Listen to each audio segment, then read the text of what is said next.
Good afternoon. Steve Wilson from Grand Junction.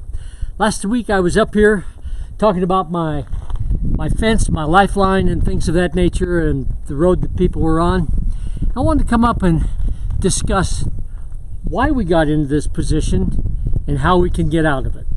First of all, our dirty old bucket here, that's the liver, and that is what most people are looking at today. What would cause this thing to fill up? Well, pharmaceuticals would be one. Poor foods would be another, and an enormous amount of sugar. Because sugar is converted to fat, and the liver is the guy that deals with the fat. And if it gets full, it can't function, it dumps it back into your system.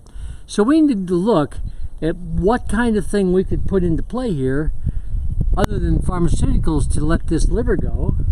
Why don't we clean it? Because you see, until something's clean, it won't function correctly, and the chances of healing are really not good either.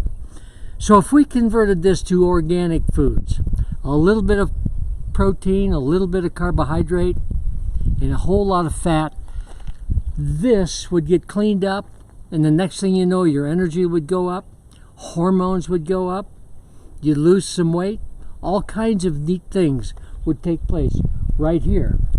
And then from here, we have a very interesting thing taking place. Because you see, if we put oxygen and nutrients to the skin, because we're getting red beets that cause this cleaning effect in the liver. Red beets has a very interesting thing because it causes vasodilation.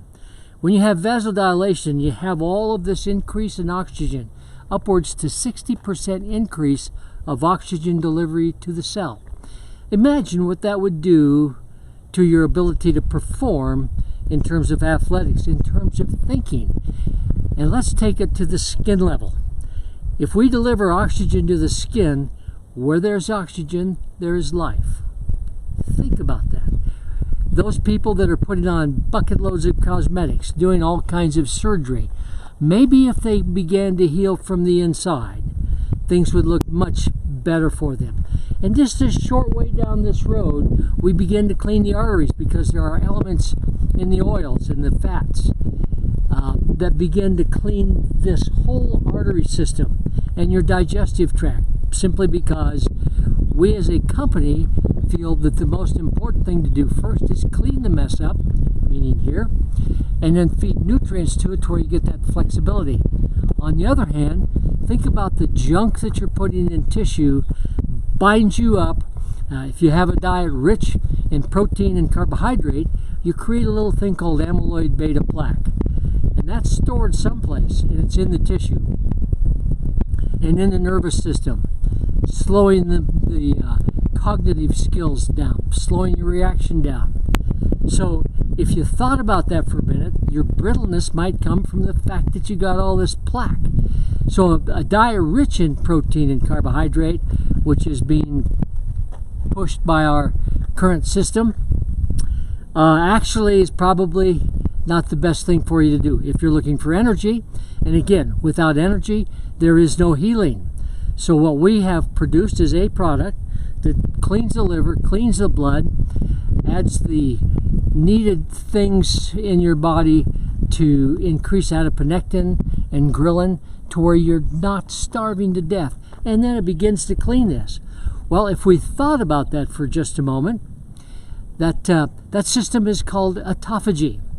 And autophagy is a built-in feature in your body, everybody's body, that if you will reach a diet that's rich in fats, then this autophagy, which was a 2016 Nobel Prize winning study that takes a medium chain triglyceride fat and runs it back through this system, if you will, and it cleans it out.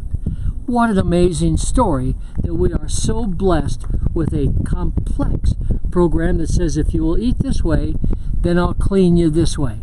And when you get into that and begin to understand that all of these nutrients and oxygen is going to the brain, maybe we could avoid some of the dementia that's setting up. And last but not least is when we get that convinced and your food for the cell comes from fats, that's the energy part, all at once you'll begin to cut away at your stomach and your thighs, and where the most difficult places in your body to lose weight, and you become fit. And then all at once you have the energy to work out and to participate.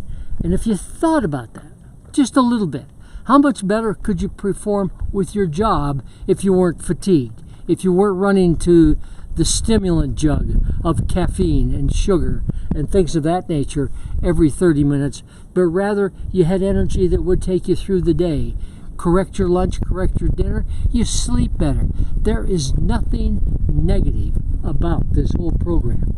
And I encourage you to put this into play. Steve Wilson, EnergyNefesh.com.